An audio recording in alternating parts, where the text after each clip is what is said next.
Hi மக்களே, welcome. இன்றைக்கி ரொம்ப டேஸ்டியான புடலங்காய் பொரியல் எப்படி செய்கிறதுன்னு பார்க்கலாம். இது ரொம்ப நல்லாயிருக்கும் எல்லா சாதத்தோடையும் சாப்பிட்றதுக்கு.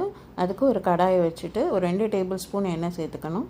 கடுகு, கடலைப்பருப்பு போட்டு தாளிச்சிட்டு கடுகு நல்லா வெடித்ததும் ஒரு பெரிய வெங்காயம் சின்ன சின்னதாக வெட்டி சேர்த்துக்கணும். எல்லா பொரியலுக்குமே வெங்காயம் கொஞ்சம் நிறைய போட்டால் ரொம்ப டேஸ்ட்டாக இருக்கும் எல்லா பொரியலும். ஒரு பச்சை மிளகாவும் அதோடு சேர்த்துக்கணும். சேர்த்து இது நல்லா வதக்கணும். கொஞ்சமாக உப்பு சேர்த்து நல்லா வதக்கணும். வெங்காயம் நல்லா வதங்கினா தான் பொரியல் டேஸ்ட்டாக இருக்கும் எந்த ஒரு பொரியலுமே. இது ஒரு 1/2 கிலோ புடலங்காய் குட்டி குட்டியாக வெட்டி வச்சுருக்கேன். இதை அப்படியே சேர்த்துக்கிறேன். சேர்த்து நல்லா வதக்கி விடணும். இது மாதிரி நீங்கள் செஞ்சு பாருங்கள், உங்களுக்கு ரொம்ப பிடிக்கும். ரொம்ப ஈஸி. நம்ம நாட்டு காய்கறியில் ஒன்று தான் புடலங்காவும். அதனால் இது மாதிரி இந்த பொரியல் செஞ்சு பாருங்கள், ரொம்ப ரொம்ப டேஸ்ட்டாக இருக்கும்.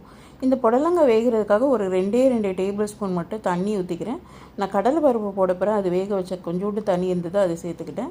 அதை சேர்த்து ஒரு 5 மினிட்ஸ் வேக வச்சு இந்த மாதிரி நல்லா வெந்துடும். இந்த டைமில் நான் ஏற்கனவே குக்கரில் 2 விசிலுக்கு வேக வச்ச கடலை பருப்பு அதை இதோடு சேர்த்துக்கிறேன். 2 டேபிள் ஸ்பூன் தான், ரொம்ப கிடையாது. ஸோ அதை சேர்த்துக்கிறேன். சேர்த்துட்டு கொஞ்சமாக மஞ்சத்தூள் சேர்த்துக்கிட்டேன் கலருக்காக.